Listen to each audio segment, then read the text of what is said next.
బట్టలు వేసుకుంటూ ఉంటాడు. ధనవంతుడితో పాటు మరియు పేదవాడు కూడా ఉంటాడు, అంటే బెచ్చగాడు, అడుక్కున్నవాడు కూడా ఉంటారు. అడుక్కున్నవాడు బట్టలు ఏం చదవండి, చీగిపోయి మాసిపోయి ఉంటాయి. ధనవంతుడు అంటాడా, ధనవంతుడు చాలా విలాసంగా బతికేవాడు, అంటే అన్నీ ఉంటాయి కదా ధనవంతుడి దగ్గర. మరి పేదవాడి దగ్గర ఏం ఉండవు. ఒకరోజు అదే పేదవాడు అంటాడా, ధనవంతుడు వదిలేసిన మెతుకులు అయితే రొట్టె ముక్కలు తినేవాడు పేదవాడు, అడుక్కునేవాడు. అదే ఒకరోజు ఇద్దరు చనిపోయారు. ఎవరు చనిపోయారు? ఇద్దరు చనిపోయారు. ధనవంతుడు చనిపోయాడు, లాజరు చనిపోయాడు. లాజరు ఎక్కడ? బెచ్చగాడు. బెచ్చగాడి పేరు లాజరు. ధనవంతుడు బెచ్చగాడు ఇద్దరు చనిపోయారు. ఇద్దరిని పాతి పెట్టారు. ధనవంతుడిని చనిపోయి అంతఃశ్రమం చేస్తారు కదా.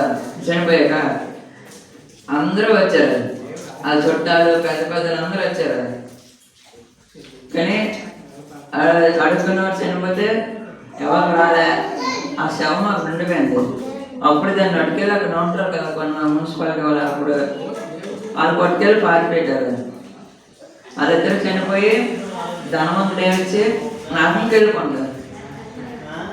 కానీ నరకంకి, కానీ అడుక్కునేవాడు మాత్రం స్వర్గానికి వెళ్ళిపోతారు.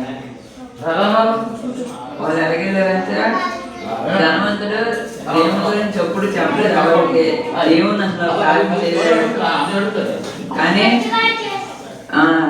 బెచ్చగాడు మాత్రం తినే ముందు ప్రార్థన చేశాడు, పడుకునే ముందు ప్రార్థన చేశాడు, లేచినప్పుడు కూడా ప్రార్థన చేశాడు. ధనవంతుడు నా దగ్గర డబ్బు ఉంది, నన్ను ఎవడు ఏం చేస్తాడు, నన్ను ఎవడు ఆపడాడు, కనుక నేను చేయలే. ఆత్మకి వెళ్ళిపోయాక అక్కడి నుంచి చూస్తాడు అబ్రహాము దగ్గర ఎవరున్నారు,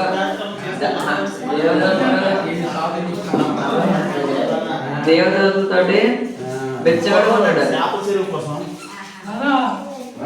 దేవతల దగ్గర బెచ్చగాడు ఉన్నాడు.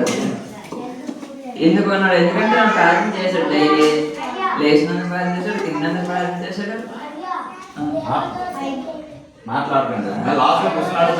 ఏం చేస్తారు బ్యాక్గ్రౌండ్ తెలుసా? అదే ఇంగ్లీషా అర్థం కాదు కదా. ఏం చేసి దగ్గరికి వెళ్ళిపోయాడు. ఆడ ఎవరు బెచ్చగాడు వెళ్ళిపోయాడు. అక్కడ అబ్రహాం రూమును ఆడుకున్నాడు. అంటే అది ఏంజల్ ఆడుకున్నాడు చెప్పడం. ఇంకో ఏంజల్ దగ్గర కూర్చున్నాడు, మంచి డ్రెస్ వేసుకుని తెల్లగా మెరిసిపోతాడు. భూమిలోని అంత కష్టాలు అనుభవించి పరలోకంలోనే ఇప్పుడు సుఖాలు అనుభవిస్తున్నాడు బెచ్చగాడు. కానీ అదే ధనవంతుడు మాత్రం భూమిలో సుఖాలను అనుభవించి తన పిల్లలకి ఎవరికి చెప్పలేదు దేవుడి గురించి. ఇప్పుడు నరకంలో అనుభవిస్తాను, నరకం అనుభవిస్తాను, కాలిపోతాను. నరకం ఎలా ఉంటుంది తెలుసా? శరీరం కాలుతుంది, నొప్పి కానీ మనిషి చచ్చిపోడు. మళ్ళీ శరీరం వస్తుంది, కాలుతుంది, నొప్పి వస్తుంది, మనిషి చచ్చిపోడు. అలా ఉంటుంది నరకం. అడుగు ధనవంతుడు ఉన్నాడు.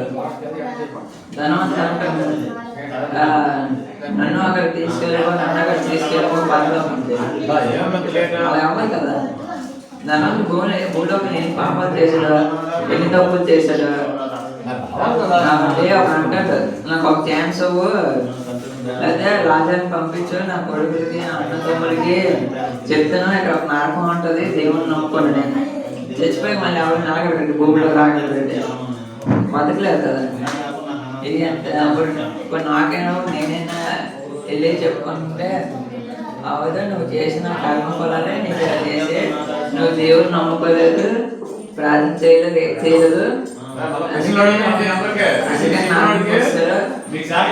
కానీ బెచ్చగాడు మాత్రం ప్రార్థన చేశాడు, తినే ముందు పడుకునే ముందు రేసిన తర్వాత కూడా ప్రార్థన చేశాడు.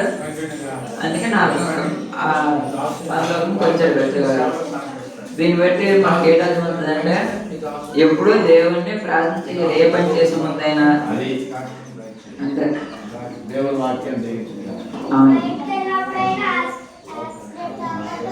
కూడా దేవుని మనం